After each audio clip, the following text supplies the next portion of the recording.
अस्सलामुअलैकुम फ्रेंड्स, स्वागत है आपका मेरे यूट्यूब चैनल शाइनाज डायरी 2.0 में। अभी वो बिस्तर पर लेटी हुई अपने गर्भस्थ शिशु को प्यार से सहला रही थी, दुलार रही थी, कुछ उम्मीदी सी सपनों में डूबी हुई, लेकिन वो खुश नहीं थी। शेशांत जिस दिन शराब पीता है उस दिन घर देर से लौटता है। गाड़ी का दरवाज़ा बंद करने की आवाज़ और भारी गला सुनते ही रेवा समझ जाती है कि अब उपद्रव होने ही वाला है। नौकर दौड़कर उसे पकड़ता है और जूते उतारकर बिस्तर पर लिटा देता है, लेकिन शेशांत सोता नहीं है, तोड़फोड़ मचा देता है, अश्लील गालियां बकता और घर का माहौल नरकीय बना देता है। बीते 4-4.5 वर्षों में शेशांत उसे लगातार अपमानित करता रहा और रेवा सहमी सहमी उसकी छाया बनी डोलती रही। रेवा असमंजस में थी कि अभी अभी पास ही में सोए शेशांत को ये खुशखबरी सुनाए या नहीं। अगले ही पल वो शेशांत से लिपट गई। शेशांत, मुझे कुछ बताना है तुम्हें। लेकिन शेशांत के खर्राटे सुनकर वो सुन्न पड़ी रह गई। उसकी सांसों से आती शराब की गंध, उफ, रेवा को उबकाई आ गई। शेशांत की नौकरी अच्छी भली थी, लेकिन उसकी सारी तनख्वाह नशे में उड़ जाती। फिर रेवा को भी घर चलाने के लिए नौकरी करनी पड़ी, जबकि उसकी ज़रा भी इच्छा नहीं थी। शेशांत की माँ जब पहली बार उनके घर आई तो शेशांत ने उनसे कहा, ना मालूम क्यों नौकरी करती है रेवा, कितनी बार मना किया मैंने, तब भी नहीं सुनती। रेवा घृणा से काँप उठी। कितना झूठा है यह आदमी, कितना चंट। वो सोच रही थी कि ये कौन सा शेशांत है जो उसका पति बना बैठा है। बीते बरसों में हर दिन एक अजनबी शेशांत उसके सामने आ जाता है। इस अपरिचित अनजान को रेवा कहाँ पहचानती है। ये तो शराबी, लनपट, क्रूर और निर्दयी शेशांत है, जिसने पिछले ही दिनों नशे की झोंक में रेवा को धकेल दिया और बेड के कोने से लग कर रेवा के माथे से खून की धार बह निकली। तब भी शेशांत को कोई फर्क नहीं पड़ा। कहाँ खो गया वो शेशांत जिससे रेवा ने कभी प्यार किया था। किससे बांटे वो अपनी पीड़ा। उसे याद आई कृष्णा। जीवन की आपाधापी में कृष्णा पता नहीं कहाँ गुम हो गई, या शायद अपनी ही उलझनों में उलझी हुई रेवा को ही समय नहीं मिल सका उसे याद करने का। शेशांत के साथ रहती रेवा को लगता मानो वो किसी मकड़जाल में फंसकर रह गई है। उन दिनों रेवा इतराती फिरती थी। उसने अपना प्यार जो पा लिया था, लेकिन कृष्णा वो बीते हुए कॉलेज के दिन, महीने, बरस, हर बात खुशनुमा लगती थी उन दिनों।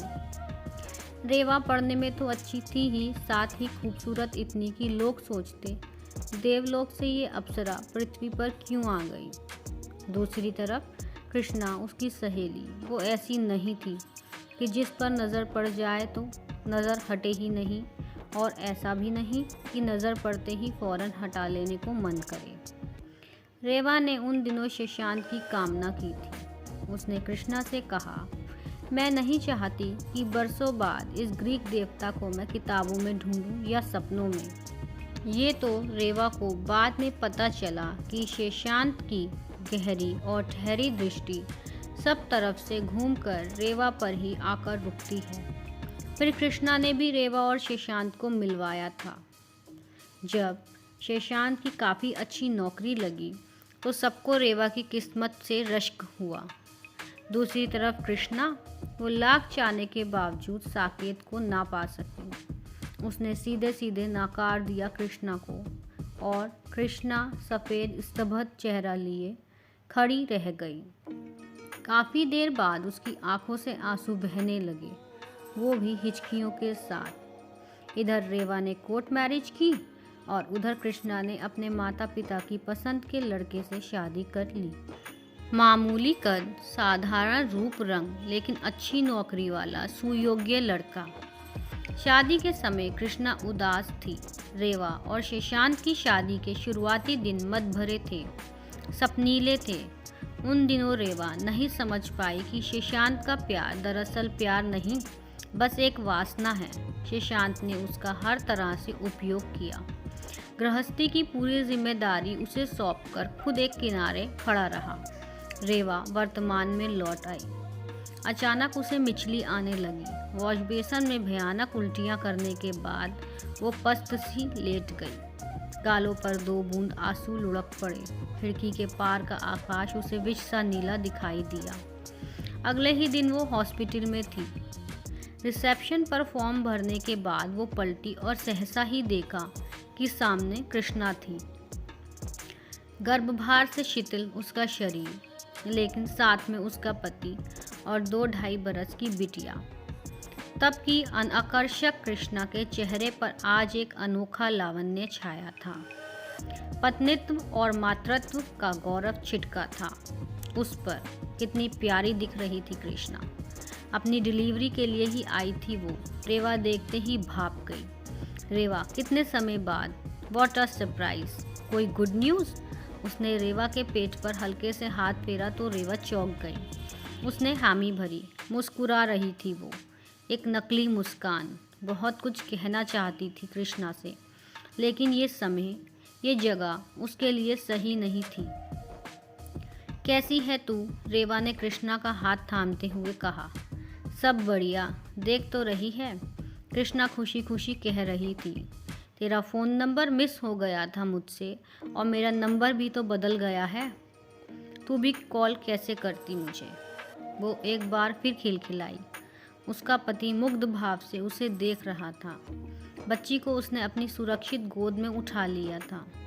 कृष्णा और रेवा ने अपने फ़ोन नंबर एक्सचेंज किए और कृष्णा धीरे धीरे चलती हुई अपने रूम की तरफ बढ़ गई। रेवा का कमरा दूसरी मंजिल पर था। जब रेवा को होश आया तब भी उसकी आंखें पनीली थीं। मद्रासी नर्स ने उसकी चादर सही की और कुर्सी पर बैठते हुए कहा, तुम्हारी फ्रेंड को बेटा हुआ है। रेवा के मन में एक फांस सी चुभी। अपने अजन्मे बच्चे के लिए उसकी आंखें भर आईं। इस बच्चे के अंत के बाद उसे सुशांत के कारावास से भी मुक्ति चाहिए होगी, वरना ये कारावास उसके लिए उम्र कैद साबित हो जाएगा। उसे फैसला करना ही होगा। रेवा को इस कठोर सच का एहसास बहुत समय बाद हो पाया कि सुशांत को मात्र उसका स्त्री देह से प्यार था, उससे नहीं। देह की धरा पर रोपे गए वासना के अंकुर को नष्ट करके उसने कोई पाप नहीं किया। रेवा ने प्रेम किया था, भले ही एक तरफा, और कृष्णा ने विवाह। आज विवाह जीत गया और प्रेम हार गया। एक समय था जब रेवा को कृष्णा से सहानुभूति हुई थी, और आज नहीं। कृष्णा के संपर्क में अब वो नहीं रह पाएगी। उसने अपने मोबाइल में कृष्णा के नंबर को ब्लॉक कर दिया। Thank you. Do like, comment, share and subscribe my channel for more stories. Please support my channel.